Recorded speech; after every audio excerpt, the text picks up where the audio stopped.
जे काही मराठा समाजातून एक अपक्ष उमेदवार उभा केला जाणार अशा पद्धतीचं ठरलं जात आहे, त्यामुळे तुम्ही इच्छुक राहाल का? मग नाही, 100% मी अगदी सुरुवातीच्या काळापासून ज्या दिवशी मी 12 तारखेला महाराष्ट्र नवनिर्माण सेना हा पक्ष सोडला, अगदी त्या दिवशीपासूनच मी अपक्ष उभा राहणार या विषयावरती मी ठाम आहे.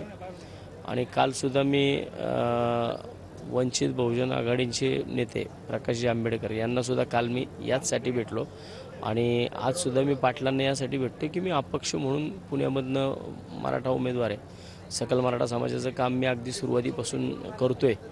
काही अडचणी होत्या, परंतु त्या अडचणी असतानासुद्धा मी इथं काम करत होतो. जरांगे पाटलांच्या नेतृत्वाखाली तुम्ही ही निवडणूक लढण्यास तयार आहात? 100% मी सकल मराठा समाजाचा एक पाईक आहे. अगदी सुरुवातीपासून मी या सगळ्या विषयांमध्ये आहे, होतो आणि राहणार. आणि मला वाटतं की आज पाटील जी भूमिका संध्याकाळी घेणार आहेत, शेवटी अख्ख्या महाराष्ट्राचा विचार त्यांना करायचा आहे.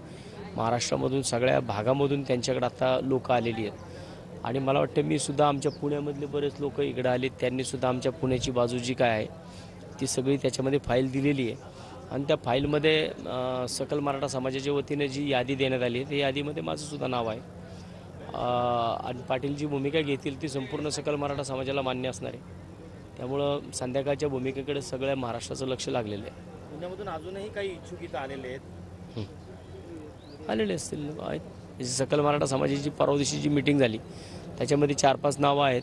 आता शेवटी निवडणूक आहे, याच्यामध्ये कुणाला तू करू नको असं नाही. आणि पाटील जर सकल मराठा समाजाचं नेतृत्व करतात तर त्यांच्यापुढं प्रत्येकजण आलेलं आहे आणि त्यांनी प्रत्येकाने स्वतःची बाजू मांडली आहे, तशी मी सुद्धा माझी बाजू मांडली आहे. जर पाटलांनी दुसरा उमेदवार दिला तर तुम्ही त्यांच्या विरोधात लढणार? मी अपक्ष म्हणून उमेदवार असेल. मला वाटते की पाटील आणि सकल मराठा समाज माझ्या नावाचा 100% पुण्यामध्ये सक्षम उमेदवार म्हणून विचार करेल.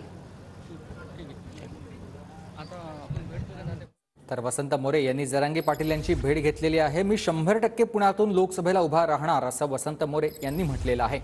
सकल मराठा समाजाच्या उमेदवारांच्या यादीत माझं देखील नाव आहे असं देखील वसंत मोरेंनी म्हटलं आहे.